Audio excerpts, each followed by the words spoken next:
Hola, muchas gracias por acompañarnos, bienvenidos a ¿Qué fue eso? Lástima que esta semana pues no hay ¿Qué fue eso? Esta semana no tendremos la emisión porque estoy en San Sebastián dando una charla sobre el miedo al futuro y desde el jueves he marchado para allá y regreso pues esta misma noche, pero definitivamente no he tenido tiempo de hacer el qué fue eso y para hacerlo mal mejor no hacerlo, que ya lo hacemos lo suficientemente peculiar en muchos sentidos.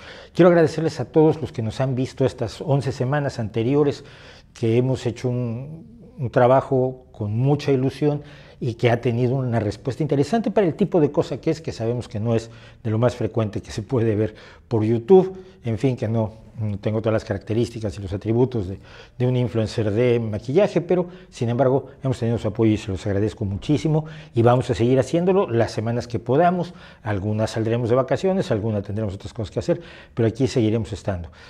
Les pedimos su apoyo en las plataformas de crowdfunding, en GoFundMe y en Patreon. Les pedimos su apoyo para que compartan, para que recomienden, para que, que le den me gusta es muy bonito y yo lo agradezco muchísimo, pero no basta.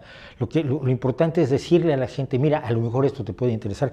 Todos conocen gente que podría estar interesada en alguna de las cosas que hacemos, ya sea en el Reba Desnudo o en cosas que sabemos, y para ustedes es finalmente para los que trabajamos. Yo no vivo de esto, pero esto es lo que hacemos para difundir un conocimiento que consideramos importante y solo se puede difundir si ustedes también apoyan en la difusión. Así que muchísimas gracias. Nos vemos la semana próxima, espero, en ¿Qué fue eso? Y mientras tanto, acuérdense, no se crean todo lo que ven, ni siquiera esto.